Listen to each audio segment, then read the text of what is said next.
પ્રધાનમંત્રી નરેન્દ્ર મોદીની અધ્યક્ષતામાં નવી દિલ્હીમાં નીતિ આયોગની 100મી ગવર્નિંગ કાઉન્સિલની યોજાઈ બેઠક ભવિષ્ય માટે શહેરોને તૈયાર કરવા માટે કામ કરવા પર મૂક્યો ભાર 2047 સુધીમાં વિકસિત ભારત અંગે કહ્યું કે કેન્દ્ર અને રાજ્યો ટીમ ઇન્ડિયાની જેમ કામ કરે તો કોઈપણ લક્ષ્ય અશક્ય નથી। ભારતીય પ્રતિનિધિમંડળ પાકિસ્તાનનો આતંકી ચહેરો છતો કરવા પહોંચ્યું જાપાન મિશન સફળતાપૂર્વક પૂર્ણ થયા પછી દક્ષિણ કોરિયા માટે રવાના। રશિયામાં ભારતીય પ્રતિનિધિમંડળનું નેતૃત્વ કરી રહેલા કનિમોઝીએ પાકિસ્તાનની ખોલી પોલ કહ્યું પાકિસ્તાનના ખોટા નેરેટિવનું સત્ય દુનિયા સમક્ષ આવ્યું। વિદેશ મંત્રી ડોક્ટર એસ જયશંકરે કહ્યું દુનિયાનો કોઈ પણ દેશ આતંકવાદને નથી આપતો સમર્થન, દરેક દેશ આતંકવાદની કરી રહ્યું છે નિંદા। જર્મનીએ આતંકવાદ સામે ભારતના સંરક્ષણને આપી માન્યતા।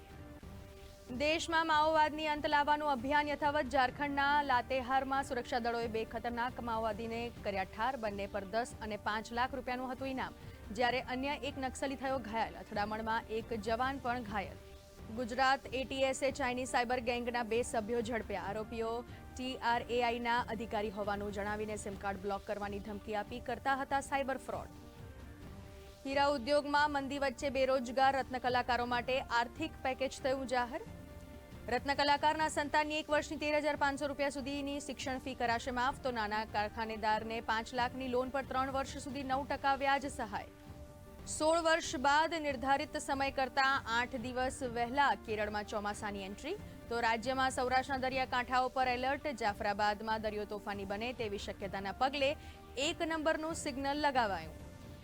ઇંગ્લેન્ડ પ્રવાસ માટે 18 સભ્યની ટીમની જાહેરાત। શુભમન ગિલનું ટેસ્ટ કેપ્ટન તરીકે નામ થયું જાહેર, જ્યારે રિષભ પંત રહેશે વાઇસ કેપ્ટન, તો કરુણ નાયર અને શાર્દુલ ઠાકુરનું થયું ટીમમાં કમબેક।